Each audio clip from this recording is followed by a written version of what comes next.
Vamos a ver la diferencia entre el tratamiento de angina con nitratos o con betabloqueadores o con ambos. En el video anterior ya vimos que para tratar la angina lo que tenemos que hacer es o disminuir el volumen en el ventrículo al final de la diástole, disminuir la frecuencia cardíaca, disminuir la presión o disminuir la contractilidad, o sea, la fuerza con la cual el ventrículo o el corazón se contraen. Esto es para que tengamos una disminución del consumo del oxígeno molecular por el corazón. Entonces, el paciente que viene con angina porque sus coronarias ya no le pueden suplir suficiente sangre al corazón. ¿Y cuándo es cuando no pueden suplir suficiente sangre al corazón? Cuando el corazón aumenta la demanda. ¿Y cuando aumenta la demanda? Cuando necesita más consumo de oxígeno. Cuando necesita más consumo de oxígeno, en cualquiera de estos parámetros que ya vimos, si aumenta la frecuencia cardíaca, se aumenta la contractilidad, se aumenta el volumen al final de la diástole en el ventrículo o se aumenta la presión. Entonces, finalmente, ¿qué es lo que tratamos de hacer cuando damos nitratos o betabloqueadores o los dos? Lo que queremos hacer es una disminución del consumo de oxígeno por el corazón.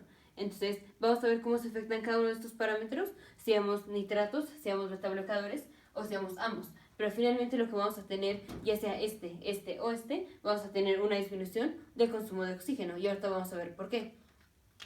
Entonces, ¿qué pasa si damos nitratos? En el video anterior ya vimos que los nitratos hacen vasodilatación, pero mucho más vasodilatación de las venas que de las arterias. Entonces vamos a poner aquí el corazón.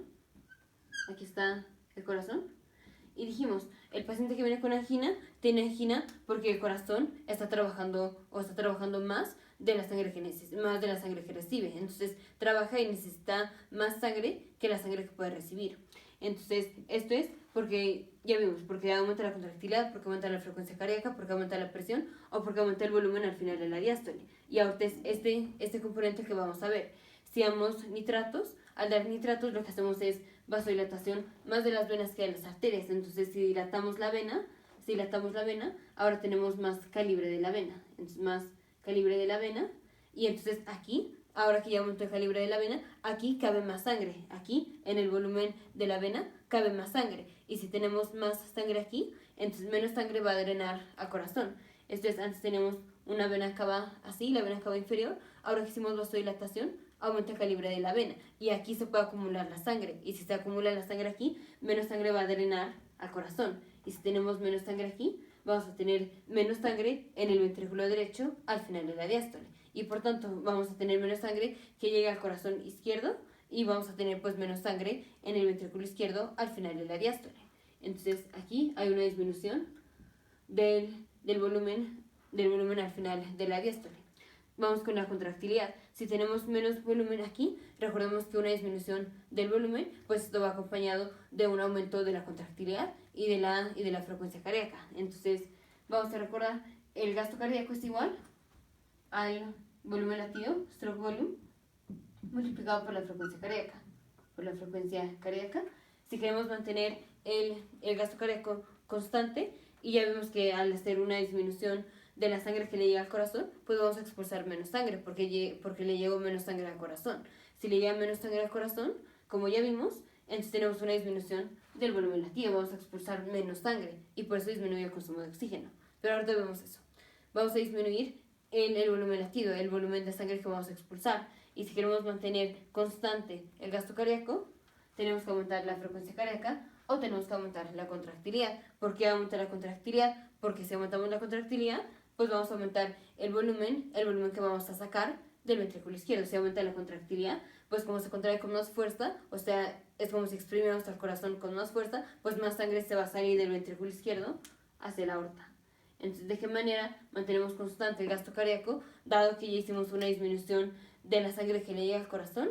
Entonces, o aumentando la frecuencia cardíaca o tratando de aumentar el volumen latido. ¿Y cómo aumentamos el volumen latido? Si hacemos un aumento de la contractilidad.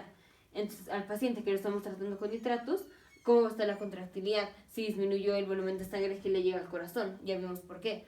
Va a aumentar la contractilidad y también aumenta la frecuencia cardíaca.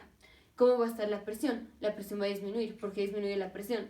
Porque dijimos, los nitratos hacen vasodilatación de la arteria y de la vena, mucho más de la vena, pero también hacen vasodilatación de la arteria. Y al hacer una vasodilatación de la arteria, si hacemos vasodilatación de la arteria, pues disminuye la presión. Entonces, la presión disminuye. Y ahora vamos con el tiempo de eyección. El tiempo de eyección es el tiempo que se tarda el ventrículo en expulsar la sangre del ventrículo a la aorta. Entonces aquí está el ventrículo, aquí está la aorta, esta es la aorta. Dijimos, ahora tenemos menos sangre aquí al final de la diástole en el ventrículo. Entonces tenemos menos sangre que expulsar, por eso disminuye el volumen latido, porque tenemos menos sangre que expulsar. Entonces, si disminuye la sangre que tenemos que expulsar, pues obviamente el ventrículo se va a tardar menos tiempo en pasar la sangre del ventrículo a la aorta, porque es menos sangre. Entonces, ¿cómo está el tiempo de eyección? El tiempo de eyección está disminuido. ¿Y cómo está el consumo de oxígeno? Ya vimos que si hacemos disminución de alguno de estos parámetros, pues el consumo de oxígeno va a disminuir, porque el corazón ya no va a trabajar tanto. Si hacemos una disminución del volumen sanguíneo que le llega al corazón, pues ahora vamos a tener menos sangre en el corazón, y entonces tenemos menos sangre que el corazón tiene que bombear, y si bombea menos sangre, pues obviamente es como se trabajará menos, consume menos oxígeno. Entonces, ¿cómo está el consumo de oxígeno? Disminuido. Disminuido. Ahora vamos con el paciente que le damos los betabloqueadores. Entonces, betabloqueadores lo que hacen es que bloquean la estimulación simpática. Bloquean la estimulación simpática. ¿Cuál es la estimulación simpática? La estimulación simpática es hacer un aumento de la contractilidad, un aumento de la frecuencia cardíaca y un aumento de la presión. Entonces, si bloqueamos la estimulación simpática, vamos a tener disminución de todas estas. Disminución de la contractilidad, disminución de la frecuencia cardíaca y disminución de la presión. Disminución de la presión. Ahora, ¿qué pasa con el volumen al final de la diástole en el ventrículo cuando le estamos dando al paciente los betabloqueadores? Entonces, casi no tenemos ningún efecto aquí, casi no hay efecto, y si hay efecto es mínimo, pero sería un ligero aumento de la sangre que llega al corazón. ¿Y por qué es esto? Porque tenemos, yo vamos a borrar aquí está el corazón, aquí tenemos la aorta, aquí está la aorta, y la aorta da un montón de ramas, un montón de arterias, y finalmente todas las arterias terminan en capilares, y los capilares terminan en las venas, y las venas drenan aquí al corazón. Entonces, ¿qué pasa si damos un beta bloqueador? Dijimos, disminuye la presión, y si disminuye la presión aquí en las arterias, disminuye la presión en las arterias, eso es porque la arteria está vasodilatada. Recordemos, los beta bloqueadores hacen vasodilatación, pero de las arterias, poquito de las venas, pero mucho más de las arterias. Entonces, si se hace vasodilatación de las arterias, pues tenemos más sangre que puede pasar de la aorta a las arterias periféricas, porque como disminuyó la presión, pues es más fácil que la sangre pase a las arterias periféricas, y no nada más a las arterias periféricas, sino también a los capilares, y de los capilares siguen las venas. Entonces, si hacemos vasodilatación de la arteria, es más fácil que la sangre pase de la aorta a las arterias periféricas y también a los capilares, y de los capilares a las venas, y que siguen de las venas el corazón. Entonces, si hay más sangre que llegue finalmente a las venas, pues más sangre le va a llegar al corazón. Por eso una disminución de la presión aquí por los beta bloqueadores hace un aumento ligero en el volumen de sangre que le llega al corazón. Y si tenemos más sangre que le llega al corazón, pues más sangre vamos a tener en los ventrículos al final de la diástole, o sea, exactamente antes de que el corazón se contraiga. Entonces, casi no tenemos efecto, pero si es un efecto, es un ligero aumento de la sangre que le va a llegar al corazón, y por tanto la sangre que va a quedar en los ventrículos al final de la diástole. Ahora, ¿qué pasa si damos nitratos con betabloqueadores? Entonces vamos a sumarlos. Si aquí tenemos una disminución del volumen al final de la diástole cuando damos nitratos, y cuando damos betabloqueadores no tenemos efecto, ¿cuál es el efecto al combinar los dos? Pues este no tiene efecto y este disminuye, entonces una disminución del volumen al final de la diástole si damos nitratos con betabloqueadores, o podemos no tener efecto, porque podemos no tener efecto, porque ya vimos que los betabloqueadores, si tienen efecto, será un ligero aumento del volumen que le llega al corazón. Y entonces, por un lado tenemos aumento del volumen que le llega al corazón si damos los betabloqueadores, y si damos los nitratos, tenemos disminución del volumen que le llega al corazón. ¿Cuál es la suma? Que no tenemos efecto. Entonces, o un ligero aumento del volumen que le llega al corazón, o no efecto, si los mezclamos. Si mezclamos los nitratos y los betabloqueadores, ¿qué pasa con la contractilidad? No pasa nada, casi no tenemos efecto. Uno hace disminución de la contractilidad, otro hace aumento de la contractilidad. ¿Qué pasa con la frecuencia cardíaca? Lo mismo, uno aumenta, otro disminuye, entonces no tenemos efecto. ¿Qué pasa con la presión? La presión va a disminuir mucho, los dos disminuyen la presión, entonces vamos a tener disminución de la presión. ¿Y qué pasa con el tiempo de eyección? Aquí se me pasó por el tiempo de eyección.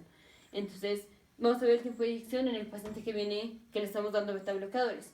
Vimos que al paciente que le damos beta bloqueadores puede tener un ligero aumento del volumen que le llega al corazón. Si tenemos más volumen que le llega al corazón, pues vamos a tener más volumen aquí en el ventrículo al final de la diástole. O sea, vamos a tener más sangre que tenemos que expulsar del ventrículo a la aorta. Y como tenemos más sangre que hay que expulsar, obviamente vamos a tomar más tiempo en expulsar esa sangre. Al ventrículo le va a costar más tiempo, se va a tardar más tiempo en pasar la sangre del ventrículo a la aorta. Entonces el tiempo de eyección, el tiempo que el ventrículo se tarda en expulsar la sangre del ventrículo a la aorta, va a aumentar. ¿Cuál es el efecto cuando combinamos los nitratos con los beta bloqueadores en el tiempo de eyección? Pues casi no tenemos efecto. Casi no tenemos efecto. Porque uno aumenta el tiempo, otro disminuye el tiempo de eyección. ¿Y qué pasa con el consumo de oxígeno? Entonces aquí se me pasó a poner qué pasa con el consumo de oxígeno cuando el paciente nada más consume los beta bloqueadores. Entonces, si el paciente nada más consume los beta bloqueadores, ya vimos que tenemos una disminución de la presión, de la contractilidad y de la frecuencia cardíaca. Y dijimos, si disminuimos cualquiera de los 4 factores que ya habíamos mencionado, que era la presión, la frecuencia cardíaca, la contractilidad o el volumen al final de la diástole, si disminuimos cualquiera de estos, vamos a tener una disminución del consumo de oxígeno del corazón, porque ya no va a tener que trabajar tanto el corazón. Entonces aquí hicimos una disminución no de uno, sino que de 3 componentes, de la frecuencia cardíaca, de la contractilidad y de la presión. Entonces obviamente disminuye el consumo de oxígeno del corazón. ¿Y ahora qué pasa si damos bloqueadores, beta bloqueadores y los nitratos? ¿Qué pasa con el consumo de oxígeno? Obviamente va a disminuir mucho, este disminuye y este disminuye el consumo de oxígeno. Si lo sumamos, va a disminuir muchísimo el consumo de oxígeno. Entonces, el paciente que le damos nitratos, paciente que viene con angina y le damos nitratos, ¿cómo va a estar el volumen al final de la diástole? Va a estar disminuido, la contractilidad va a estar aumentada, frecuencia cardíaca aumentada, presión disminuida, tiempo de eyección disminuida, consumo de oxígeno disminuido, que es lo que nos importa, que disminuya el consumo de oxígeno. Paciente que nada más le damos beta bloqueadores para tratamiento de angina, el volumen al final de la diástole casi no cambia o puede estar ligeramente aumentado. La contractilidad está disminuida, la frecuencia cardíaca está disminuida, la presión está disminuida, el tiempo de eyección está aumentado y el consumo de oxígeno está disminuido, que es lo que nos importa en el paciente que viene con angina. Si los mezclamos, ¿qué pasa? El volumen en el ventrículo al final de la diástole está disminuido o no tenemos ningún cambio.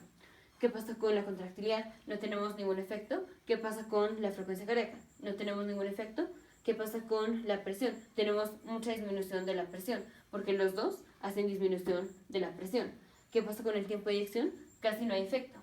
¿Y qué pasa con el consumo de oxígeno? Disminuye bastante el consumo de oxígeno.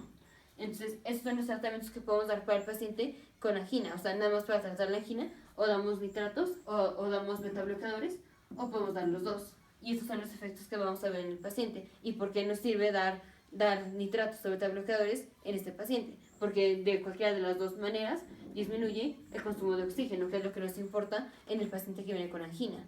Nos vemos en el siguiente video.